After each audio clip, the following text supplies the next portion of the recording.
पिछले कुछ महीनों से वैश्विक स्तर पर कोरोना के मामले स्थिर बने हुए थे, हालांकि अब एक बार फिर से इसमें उछाल देखा जा रहा है। US centre for disease control and prevention की हालिया रिपोर्ट के मुताबिक पिछले दिनों अपशिष्ट जल में कोरोना के नए वेरिएंट का एक नया सेट देखा गया है, जिसे फ्लर्ट नाम दिया गया है। संयुक्त राज्य अमेरिका, सिंगापुर सहित कई देशों में इस नए वेरिएंट के मामले तेजी से बढ़ रहे हैं। आलम यह है कि तेजी से बढ़ते संक्रमण के चलते सिंगापुर स्वास्थ्य मंत्रालय ने एक बार फिर से सभी लोगों से मास्क पहनने की अपील की है। सीडीसी के अनुसार 14 से 27 अप्रैल तक KP.2 सब वेरिएंट अमेरिका में लगभग 25% मामलों का कारण बना है। विश्व स्तर पर कोरोना का JN.1 और इसके सब वेरिएंट्स ही प्रमुख रूप से बढ़ते देखे जा रहे हैं, जिनमें KP.1 और KP.2 शामिल है।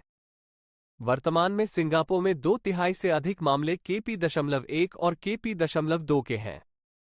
अध्ययनकर्ताओं ने बताया कि कोरोना का ये वेरिएंट ओमिक्रॉन की ही तरह है, जो तेजी से लोगों को संक्रमित कर सकता है।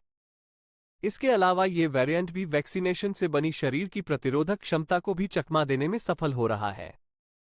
नए वेरिएंट फ्लर्ट को लेकर अलर्ट। सीडीसी के डेटा के अनुसार फ्लर्ट वेरिएंट के 2 स्ट्रेन इस समय तेजी से बढ़ रहे हैं। 2 सप्ताह की अवधि में इस वेरिएंट के कारण संक्रमण के मामलों में काफी तेजी से वृद्धि दर्ज की जा रही है।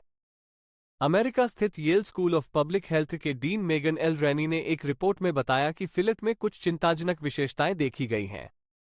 इसके स्पाइक प्रोटीन में ऐसे परिवर्तन हैं जो आसानी से इसे इंसान के शरीर में प्रवेश करने और संक्रमण को बढ़ाने के योग्य बनाते हैं। बढ़ते संक्रमण के बीच फिर से मास्क पहनने की सलाह। मीडिया रिपोर्ट्स के मुताबिक सिंगापुर में कोविड-19 की एक नई लहर देखी जा रही है। स्वास्थ्य विभाग के मुताबिक 5 से 11 मई तक यहां 25,900 से अधिक मामले दर्ज किए हैं। स्वास्थ्य मंत्री ओंग ये कुंग ने शनिवार को जनता से एक बार फिर से मास्क पहनने की अपील की है। कुंग ने कहा, हम इस नई लहर के प्रारंभिक दौर में हैं, संक्रमण के मामलों में लगातार बढ़ोतरी हो रही है। अगले 2 से 4 हफ्तों तक इसके और बढ़ने की आशंका जताई जा रही है। इस खतरे को देखते हुए सभी लोगों को एक बार फिर से मास्क पहनने की आदत बनानी चाहिए, जिससे संक्रमण के प्रसार को नियंत्रित किया जा सके। जून के अंत तक संक्रमण की इस नई लहर को लेकर सभी लोगों को विशेष सावधानी बरतते रहने की जरूरत है। भारत में भी रिपोर्ट किए गए हैं नए वेरिएंट के केस। मीडिया रिपोर्ट्स के मुताबिक भारत में भी कोरोना के नए वेरिएंट फिलेट के मामले रिपोर्ट किए गए हैं।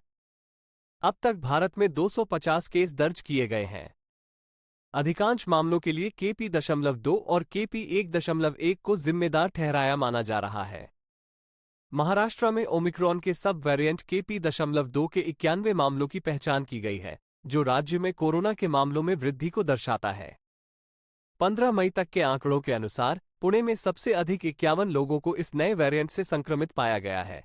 ठाणे 20 मामलों के साथ दूसरे स्थान पर है। अमरावती और छत्रपति संभाजीनगर जिलों में 7-7 मामले दर्ज किए गए। क्या है संक्रमण बढ़ने की वजह? सीडीसी के स्वास्थ्य विशेषज्ञों के अनुसार सितंबर 2023 के बाद से केवल 22.6% वयस्कों ने कोविड-19 वैक्सीन ली है। डेटा से ये भी पता चलता है कि टीकाकरण कवरेज उम्र के हिसाब से बढ़ा है। 75 वर्ष और उससे अधिक उम्र के लोगों का इस दौरान टीकाकरण अधिक हुआ है। बफेलो विश्वविद्यालय में संक्रामक रोग के प्रमुख थॉमस ए रूसो ने बताया, इस तरह से हमारे पास कमजोर प्रतिरक्षा वाले युवा लोगों की आबादी अधिक है, जिससे लहर के प्रति हमारी संवेदनशीलता बढ़ जाती है। समय के साथ टीकों की प्रभाविकता कम हो जाती है। ज्यादातर लोगों को आखिरी वैक्सीन लिए लंबा वक्त हो गया है, जिससे एक बार फिर से संक्रमण के मामलों में उछाल देखा जा रहा है।